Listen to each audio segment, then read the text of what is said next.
Fala aí família, sejam muito bem-vindos ao meu vídeo e hoje eu vou estar ensinando como desenhar o Little Stitch que está aparecendo nessa tela. Se vocês querem aprender a desenhar o Little Stitch, então fica até o final do vídeo que eu vou te ensinar passo a passo de como você desenhar, independente do seu nível de desenho.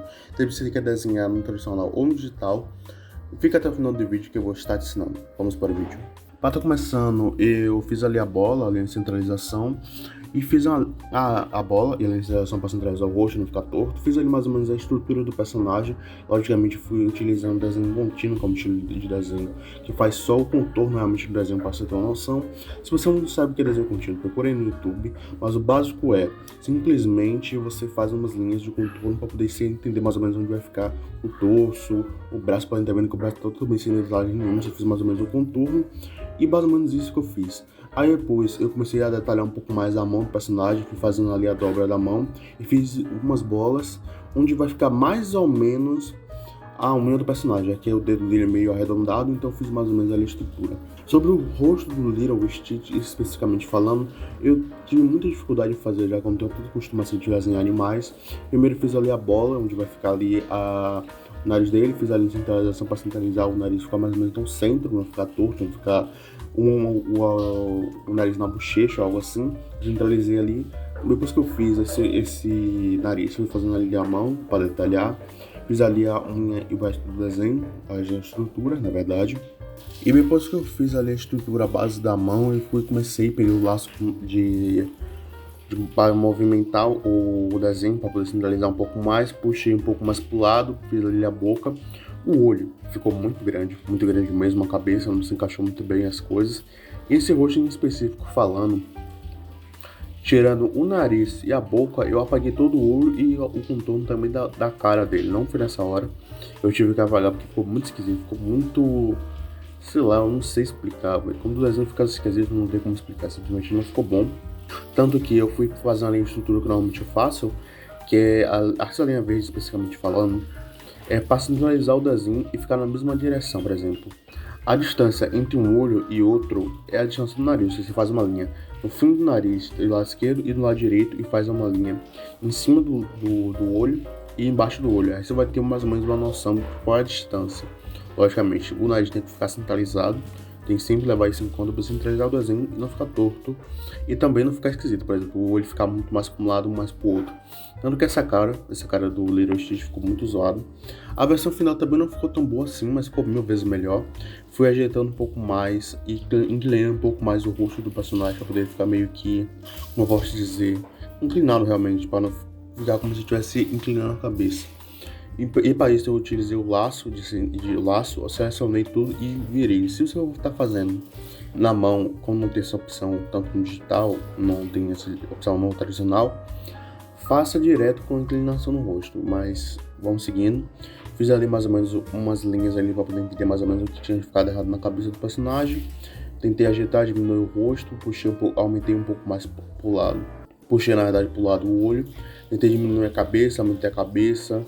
Ter reestruturado totalmente a cabeça, aumentando um pouco mais o contorno. E simplesmente eu percebi que não tinha ficado bom. Apaguei, nessa hora que eu apaguei tudo, fiz ali a bola. E fui mais ou menos dividindo a estrutura da bola para fazer a cabeça do personagem. Aí diminui um pouco mais, diminui e aumentei a cabeça. Novamente eu voltei para a estrutura base. Eu centralizei o nariz e aumentei um pouco mais a cabeça para cima.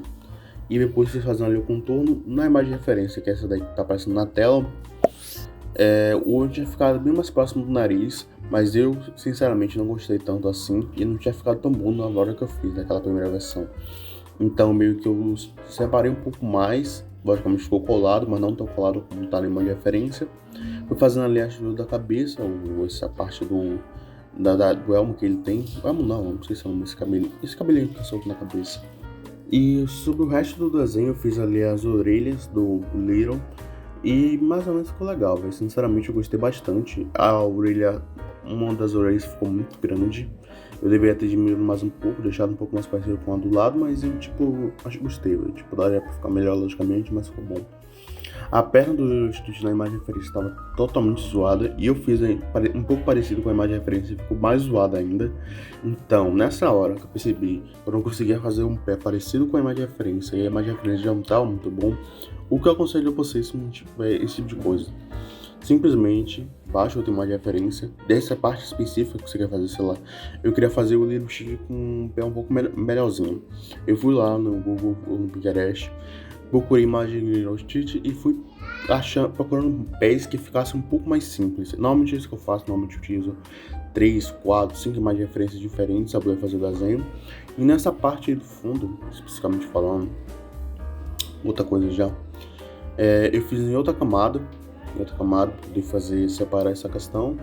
E depois comecei a fazer a linear art. Sobre a linear art, não tem muito segredo. Eu utilizei a grossura exatamente 5 em todo o desenho.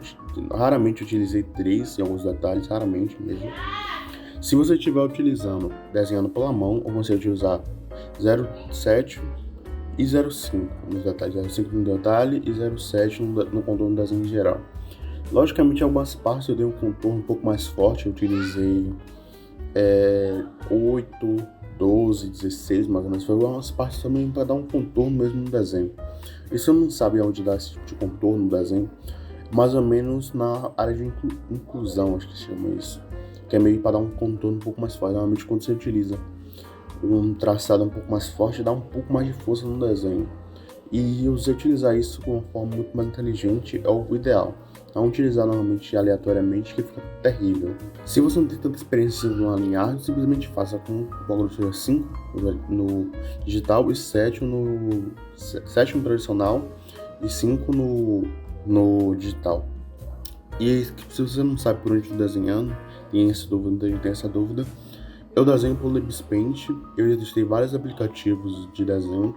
Se você tem essa dúvida de qual é o melhor aplicativo de desenho para você que está começando, eu fiz um vídeo há muito tempo atrás, vai estar passando aí no card, se eu não me esqueci de colocar, de como tem vários aplicativos de desenho. Eu testei vários, fiz vários desenhos nele. Então, se vocês têm interesse, olhem no card. E sobre a pintura, depois que eu fiz a linear art toda, apaguei e fiz uma parte da linear art do desenho em si. Eu fiz uma camada e a parte do fundo fiz outra camada. Eu adicionei outra camada e pintei toda a parte do desenho que tem azul, com 100% da opacidade do pincel, com caneta de filtro, qualquer caneta que você utilizar, que tenha por padrão 100% da opacidade é bom. E esse é o motivo de fazer 100% da opacidade, porque na hora de você contornar e fazer o degradê fica terrível, se a opacidade estiver reduzida no pincel em si. Então a camada de baixo, 100% da opacidade, adiciona outra camada, precisa cortar, precisa pôr na parte de baixo e vai fazendo a sombra do personagem. Nessa sombra eu utilizei apenas algumas partes, deixei um pouco mais claro. E depois disso, especificamente falando, eu passei outro tom um pouco mais escuro em algumas outras partes, um azul logicamente, e a unhas do personagem eu utilizei um escuro do mesmo tom que eu utilizei no tom mais escuro da pele não, do pelo, né, que ele é meio que um animal. E depois fui fazendo um azul mais claro, essa questão dos detalhes. Pintei totalmente com outra camada, logicamente. Eu adicionei uma camada, e adicionei outra camada por cima. E passei tudo. Basicamente, o conselho que eu te dou. Basicamente, o que você vai fazer é... Eu pintei com outro tom em algumas partes do desenho, um azul um pouco mais claro, essas partes em específica mais alguns detalhes, e com outra camada, eu passei um contorno verde e o tom base da orelha, que é rosa. Eu depois fui com outra camada por cima, como se fosse cortar. Se você não tem noção do que é cortar, sobreposição, essas coisas, eu fiz um vídeo recentemente não, algum tempo atrás, de como funciona essa questão de camadas do LibsPaint. Se você não tem noção de como funciona essa camada de LibsPaint, veja esse vídeo, vai estar passando aí no card, para você ter uma noção um pouco mais quando eu falo sobre posição, adicionar camada, essa questão da estrutura do desenho. Veja esse vídeo, é muito importante. Eu fiz 2 vídeos sobre isso, um sobre a introdução de como desenhar e mais sobre a estrutura da camada. Também adicionei várias outras coisas lá no conteúdo, se quiser ver, tá aparecendo no card. E basicamente foi isso que eu fiz no desenho todo, velho. Tipo, tem alguns detalhes que eu fiz específico do fundo. Eu fiz o fundo ali utilizar um pincel próprio do LibsPaint, que é para fazer essas linhas em paralelos. Até mesmo no linear eu fiz essas linhas paralelas, mas eu fiz em outra camada. Eu fiz o fundo de baixo e o fundo de cima, o fundo de cima seria O gramado não ficou tão bom porque não tem perspectiva, outra coisa que eu não tenho noção totalmente de como fazer. Eu simplesmente utilizei o filtro do Bispaint para poder dar essa rasturada. Gramado no desenho, logicamente ficou perfeito, eu teria que fazer mais diferenciação entre um gramado e outro, ficou mais ou menos largado. Eu até fiz em outro desenho gramado, mas também não ficou tão bom porque simplesmente não tinha ficado. Eu utilizei um pincel próprio do Bispaint para poder fazer esse desenho específico, aquele desenho específico do Pica-Pau que já fiz já. E mais ou menos foi esse o desenho, espero que vocês tenham gostado. Um abraço a longa distância e até a próxima. Fui!